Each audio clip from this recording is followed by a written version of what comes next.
In this video, we're going to run through some of the biggest mistakes that people make when they're trying to lose fat. Because the statistics show that what a lot of people are doing to lose weight isn't working. 92% of people who go on a diet to lose fat regain the weight within a couple of years. That shows that the advice that is being given out just isn't working for most people. And so in this video, I'm going to run through what are some of those pieces of advice that don't really work for the long term and why they don't work. And then we're going to dive into some of the habits and the things you need to be focusing on instead to give you lasting results where you can lose the weight and keep it off for good. And so starting off with probably the two biggest bits of advice that anyone will hear when it's talking about losing weight, and that is restrict your calories, be in a calorie deficit, and move more. Eat less, move more, essentially. And although there is some truth in that statement, if you eat less and move more, it probably will result in weight loss. There's a lot more nuance to it than that. And if someone's just giving you that advice, they don't really know what they're talking about because they don't really know how the body works. And so if we start off talking about cutting calories, how much you eat is relevant within the fat loss equation. That's absolutely true. But just focusing on how much calories you're consuming doesn't take into account so many things that you need to be thinking about if you're wanting to lose fat for the long term.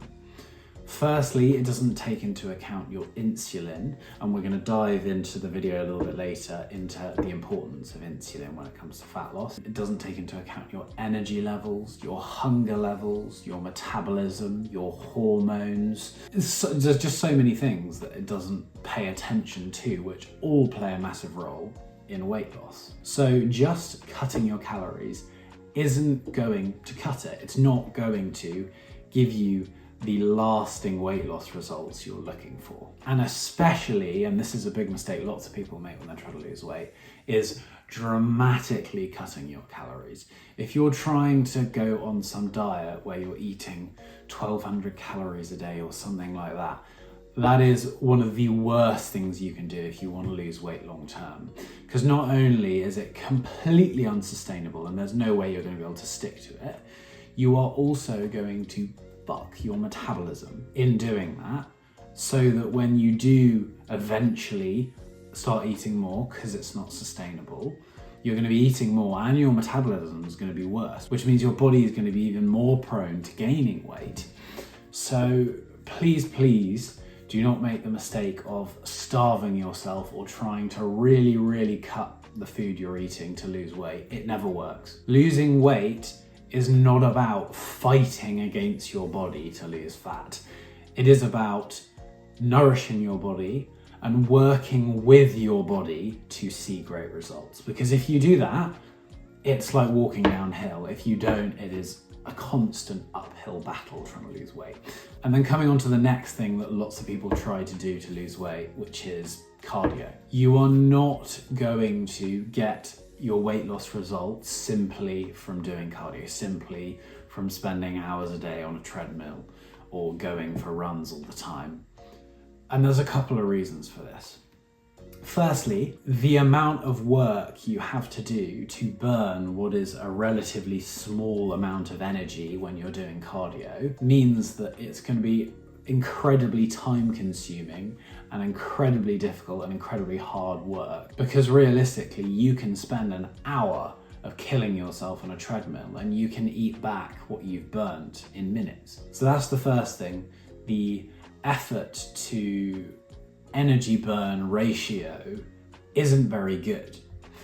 The second thing is when you're doing higher intensity cardio, so running, rowing, all those kind of things, you're going to be really bringing up your hunger levels. And so if you go and do those things, you whack up your hunger levels, which makes you more hungry, which means you end up eating more, which means realistically what you've burned, you just end up eating back, which means it never really makes a huge amount of a difference to how much weight you're being able to lose. Or it puts you in the position where maybe you're uber strict with your dieting and your calories, and you're doing the cardio, but then you're fighting this uphill battle again. The cardio is ramping up your hunger levels. You're already not eating enough. And over time, that is just not going to be something you can stick to. So simply cutting your calories and doing more cardio is not the way forward. And I do want to quickly say I am not against cardio. Cardio is fabulous for your health and it's something that you absolutely should be doing. But for fat loss, for weight loss, it's not that effective. And so now let's dive into talking about the things you actually really want to be focusing on that is going to make fat loss a lot easier. It's going to allow you to work with your body and turn your body into a fat burning machine rather than having to battle against it all the time to lose this weight. And I want to start off talking a bit about habits, because that's really where the key to weight loss lies, in implementing the right habits into your life, which is going to help your body to function how it should and lose the weight. And I cannot stress to you how important it is to implement sustainable habits into your life, because most people approach weight loss where they're going on a diet or they're going on an exercise kick.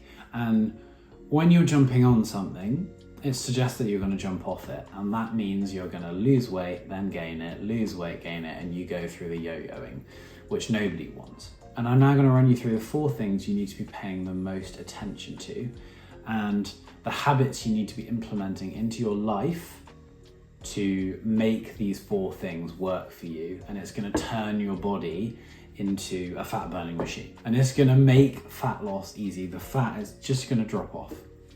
So we're going to start off with talking about insulin, which I mentioned earlier. And insulin really is one of the most important things when it comes to losing fat, because insulin is the hormone in the body that decides whether or not your body stores fat. And just to give an example of how important insulin, everyone says it's all about calories, it's all about calories. But this is a pretty extreme example. But if you take someone who is type 1 diabetic, so they have to take insulin because their body doesn't produce it naturally. If they stopped taking their insulin shot, so they're not really getting any insulin into their body, and they then ate as much as they could, 5,000, 10,000 calories, they wouldn't gain any weight. Because if insulin isn't present, then your body can't store fat. Insulin is responsible for storing fat. And flipping it the other way, when insulin is high, your body is in fat storage mode, which means that lots of the food you're eating is being stored as fat. And so managing your insulin levels is the key to fat loss. So the question now is, how do we do that? How do we manage our insulin levels? Well, it's all through your nutrition and your diet. And so the thing that raises your insulin levels is glucose, which is the energy you find in sugar and carbohydrates. And so this is why so many people are struggling with their weight. Let me paint a picture for you of what an average diet may look like for a lot of people. You wake up in the morning and you have a bowl of cereal or some toast or a bagel, something like that, high in glucose. So your insulin is going to be raised first thing in the morning. Then maybe a couple of hours later, mid-morning, you have a couple of biscuits and a coffee, high in glucose again. Insulin stays raised. You then have lunch, sandwich, bag of crisps, chocolate bar. Insulin is still raised. Then maybe you have an afternoon snack, another biscuit or something like that. Insulin still raised. Come home for dinner and you've got a pasta dish, glucose high, insulin still raised. And so what ends up happening is people are spending all day, every day, with their insulin levels high. And as I explained earlier, when insulin is high, your body is in fat storage mode, which means people are spending all day, every day in fat storage mode. No wonder that they're becoming overweight. So now let's dive into, how do you manage your insulin? How do you keep your insulin levels lower? Well, the most obvious first thing is to reduce the amount of carbohydrates and sugar you're consuming. So at breakfast, instead of having the toast or the cereal, you have eggs with a protein source, or eggs with some avocado. Essentially, you want to be having a breakfast that's high in protein and healthy fats. Then when you come to lunch, having a salad with a good protein source or some vegetables with a good protein source, rather than the sandwich and bag of crisps. And then at dinner, again, a good protein source with some vegetables. And that may sound a little bit boring, but come on, if you get creative, there is all sorts of amazing meals you can make with that. And now, I'm not saying you should never eat carbohydrates and sugar again. And there are certain forms of carbohydrates which is fine. I mean, again, vegetables have carbohydrates in them. Sweet potato has carbohydrates in them. So I'm not saying to not eat carbohydrates, but I think the best rule to live by would be on a day-to-day basis, you are avoiding carbohydrates and sugar that comes out of a packet or a bag. Basically, any ultra-processed carbohydrates or sugar should not be in your diet on a day-to-day basis, because those are the things that really send your insulin levels skyrocketing, going sky high. Because, okay, if we do a comparison, if you take a sweet potato, yes, it's high in carbohydrates, but it also has some good nutrients in it, and it's very high in fiber. And fiber slows down how quickly your body processes glucose, which means it's going to slow down how quickly your insulin levels rise. So sweet potato, there's a little bit of a rise and then it comes back down.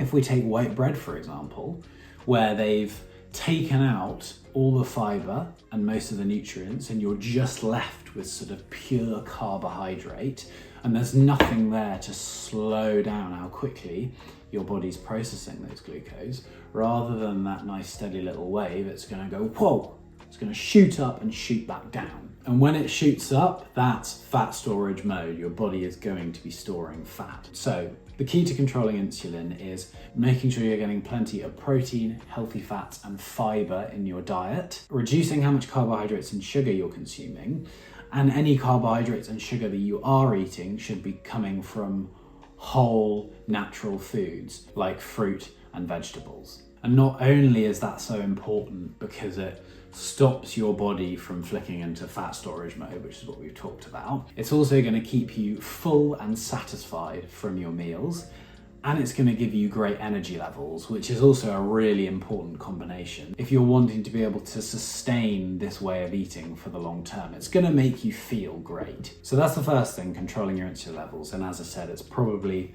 the number one most important thing for losing fat. The next thing I want to talk about is resistance training, because building some muscle is going to make a huge difference to how easy it's going to be to lose fat and keep it off. And muscle is so great for a couple of reasons. Firstly, the more muscle you have, the better your metabolism is, which means the more energy your body is burning just generally throughout the day at rest. And then the second thing, and this is a big one, and it ties back into what I was talking about with glucose, because as I was saying, when glucose is high, insulin has to store it somewhere, and it stores it as body fat, but it also stores it in your muscles. And so the more muscle you have, the more room there is in the muscle for the glucose to be stored there, rather than being stored as body fat. This is why you'll see bodybuilders out there, or people who have got a lot of muscle on them, they can eat a lot of food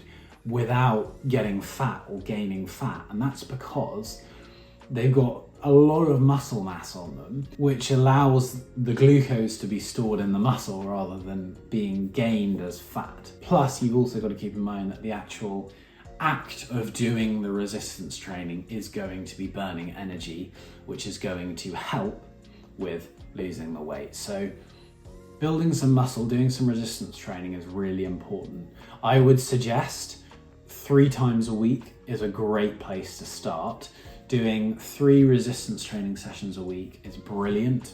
If you can get yourself into a gym, I would suggest that, just because it's going to give you lots of equipment to choose from, which can help you to get better muscle building results.